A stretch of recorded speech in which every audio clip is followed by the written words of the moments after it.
Susipažinkime geriau su 20-ojo amžiaus antrosios pusės Lietuvos fotografo Vito Luckaus darbu iš vieno konceptualiausių jo fotografijų ciklų Improvizuojant pantomimą.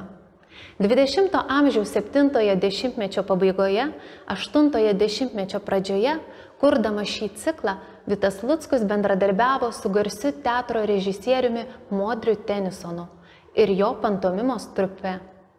Jis fotografavo spektaklius, repeticijas, teatralų gyvenimo akimirkas, improvizavo, žaidė įvairias situacijas. Prieš jūsų akis esanti fotografija iš ciklo Improvizuojant pantomimą. Joje moters stovinčios prie traukinio vagono figūra, nufotografuota nuo kojų tik iki pečių. Moters stovėsena laisva, atsipalaidavusi, kojos lengvai sukryžiuotos, tačiau rankos slepiamos už nugaros. Moters veido nematyti, bet matyti kitas veidas. Baltas, keistai ir nejaukiai besišypsančio vyro, žvelgiančio į mus pro atsektą moters striukę. Tai kaukė. Vito Luckaus fotografija intriguoja, kelia klausimus, įkvepia interpretacijoms ir šiek tiek atplėšia mus nuo realybės.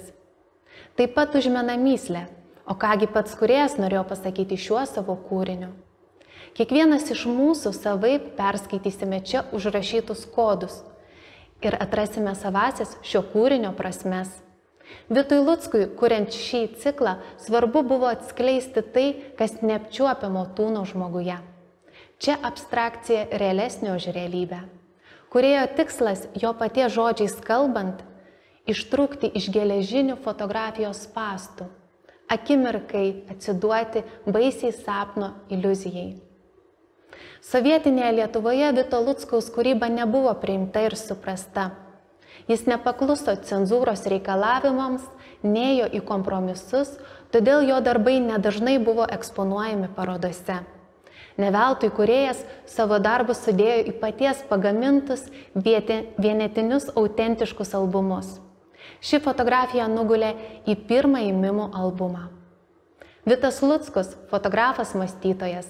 Jo kūryba savita ir įvairi, nuo dokumentinės fotografijos iki konceptualiosios. Jis jungia tradiciją ir avangardą.